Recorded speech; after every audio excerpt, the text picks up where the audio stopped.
Treneriu atmetus tą pirmą kėlinį viskas neatrodo taip blogai. Koks būtų pačio komentaras apie rungtynę? Šiaip visumoji paėmus, tai mes atėję iš antro diviziono ir gavom 3 praeitų metų prizininkus. Tai reiškia, biški vaikus veikia psichologija, niekaip negalim persilaužti. Kitas, sakyčiau, kita priežastis, brendimas skiriasi.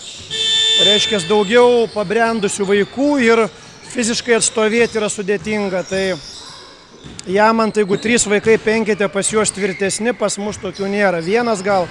Tai tas fiziškumas nulėmė tokį, kad gal psichologinį faktorių, nežinau. Bet šiaip vaikus jaučiu ir jie yra pasimetę.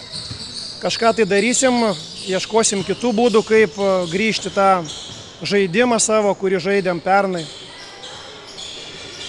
Tvarkaraštis, kaip atsakėt, nedėkingas, atėjot iš antro diviziono, kokius tikslus apskritai šitą sezoną kelia šitai komandai? Aš jiems iškėliau tokį tikslą būti po pirmo rato 8, nekeliu didelių tikslų, o paskui spręsim savo pajėgumą, kokioje mes lentynoje vidury turim būti, viršuje ar apačioje ir ką mes turėsim toliau tobulinti, žaidžiant prieš fiziškai stipresnės komandas, prieš lygiavertės komandas bandysim geriau sužaisti. Mes nenuleidžiam rankų, kaip sakant, turim, kaip sakant, grūdintis ir vaikai gauna velnių, turėtų eiti į priekį, aš vis tiek ugdau tą vyriškumą ir bandysim atsikelti, mušamas turi atsikelti.